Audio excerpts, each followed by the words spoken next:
Alright, you guys, welcome to Mr. Mahands story time. The name of this book right here is called Chicken Soup for the Teenage Soul, Part 2. It's basically like, it teaches you, like, relationship-wise, basically, like, life stories and, a lot of things. It's actually pretty good. I've read this book several times, you know what I'm saying, and actually finished it. And I actually have a favorite one that I like. This one here, it's called Lost Love. And it's by, let me see. Hold on, you guys. I can tell you who it's by. Hold on. Give me a sec. It's by T.J. Lacey. So we're going to start off by, reading this one here. It's called Lost Love. Love is the extremely difficult realization that something other than oneself is real. That's like the, I can show you guys. What I just read here is like a little, like a little quote right here. So we're going to begin. It says, I don't know why I should tell you this. I'm nothing special. Nothing out of the ordinary. Nothing has happened to me my whole life that hasn't happened to nearly everybody else on this planet, except that I met Rachel. We met at school. We were locker neighbors, sharing that same smell of fresh notebook paper and molding tennis shoes with clips of our favorite musicians taped inside of our lockers. She was beautiful and had that same self-assurance that told me she must be going with somebody. Somebody who was somebody in school. Me.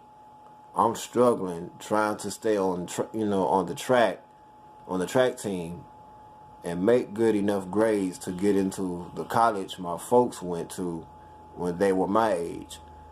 The day I met Rachel, she smiled and said hello. After looking into her warm brown eyes, I just had to get out and run like it was the first and last run of my life. I ran 10 miles that day and hardly got winded. We spent that fall talking and joking about teachers, parents, and life in general, and what we were going to do when we graduated. We were both seniors, and it was great to feel like a top dog for a while. It turns out she wasn't dating anybody, which was amazing. She had broken up with somebody on the swim team over the summer and wasn't going out at all. I never knew you could really talk to somebody, a girl I mean, the way I talk with her. So one day, my car, it's an old beat up car my dad bought me because it never could go very fast, wouldn't start. It was one of those gray, chilly fall days and it looked like rain. Rachel drove up beside me in the school parking lot in her old man's turquoise convertible and asked if she could take me somewhere. I got in. She was playing the new David Byrne CD and singing along to it. Her voice was pretty, a lot prettier than Byrne's, but then he's a skinny dude, nothing like Rachel. So, where do you want to go? She asked, and her eyes had a twinkle like she knew something about me I didn't. To the house, I guess, I said, then got up the guts to add, unless you want to stop by Sonic's first. She didn't answer yes or no, but drove straight in the drive-in restaurant. I got her something to eat, and we sat and talked some more. She looked at me with those brown eyes that seemed to see something or to see everything I felt and thought. I felt her fingers on my lips and knew I would never feel any more for a girl than I did right then. We talked and she told me about how she had come to live in this town, how her dad had been a diplomat in Washington and then retired and wanted her all of a sudden to grow up like a small town girl. But it was too late. She was so sophisticated and poised and always seemed to know what to say. Not like me, but she opened up something in me. She liked me and suddenly I liked myself.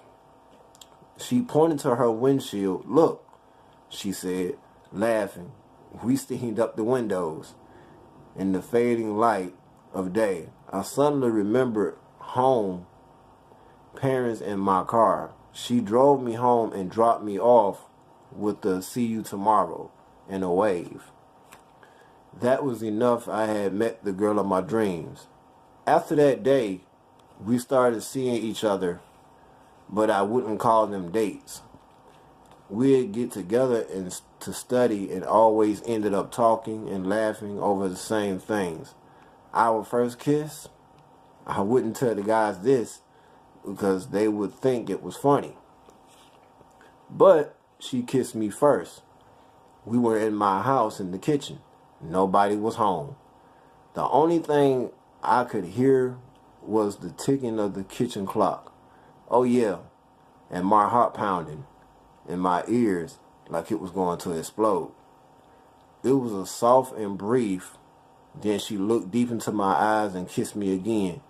And this time, it wasn't so soft and not so brief either.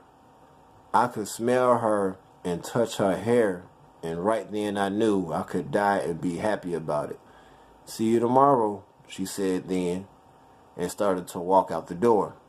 I couldn't say anything. I just looked at her and smiled.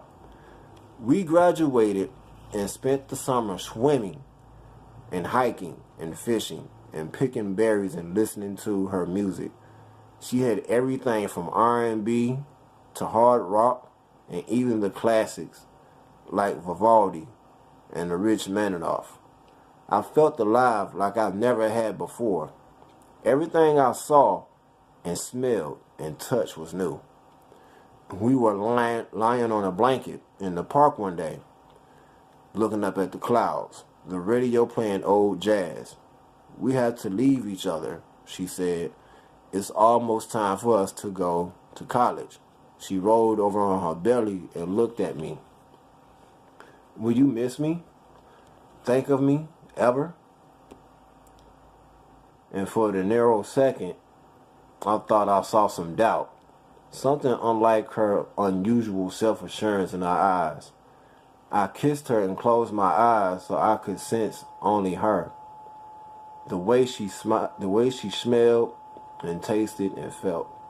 Her hair blew against my cheek in the late summer breeze. "You are me," I said. "How can I miss myself?" But inside, it was like my guts were being dissected. She was right. Every day that passed meant we were much closer to being apart. We tried to hold on then and act like nothing was going to happen to change our world. She didn't talk about shopping for new clothes to take with her.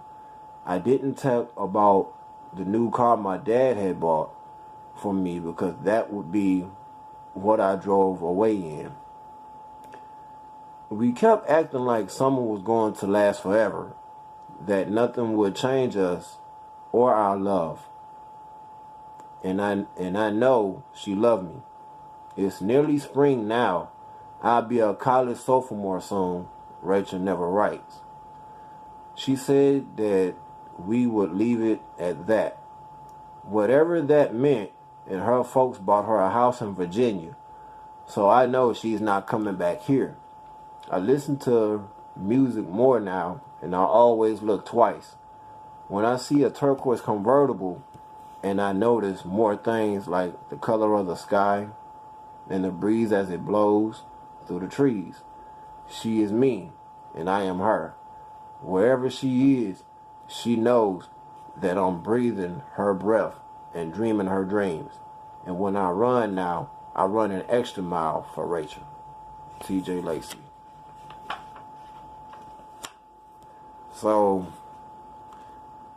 that there, man, it basically teaches you, like, if you ever had, you know, a certain person who you went to school with, or basically, you know what I'm saying, like a best friend or your first lover or whatever, boyfriend, girlfriend, that story actually, you know what I'm saying, it teaches you a lot, you know what I'm saying, about, you know, maybe a high school love or, you know, whatever. But my thing is with that, if you guys believe in love yourself, you know what I'm saying, try not to, you know, rush into something so big, you know what I'm saying? Everything in itself, you know, everything in itself will turn out good, you know what I'm saying? And whether, you know, you know, whether you and a girl are friends or not, you know what I'm saying, you will always notice something, you know?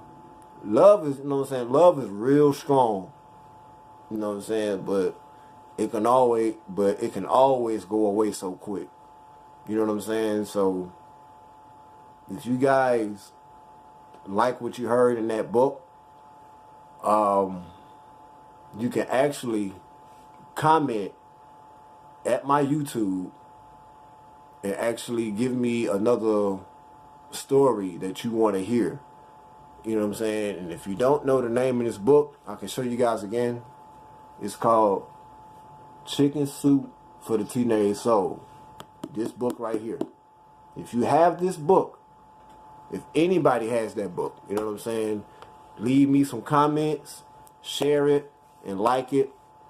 And if you want to hear another story out of that book, you can leave me like I said, leave me a like, or leave me some comments, and I will read you guys another, maybe, you know what I'm saying, on relationships, or, you know, basically life stories. Because I actually, you know what I'm saying, I actually like to read books like that, you know.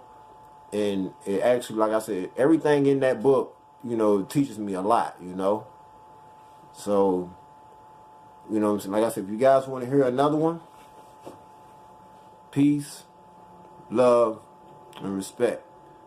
Catch you guys later.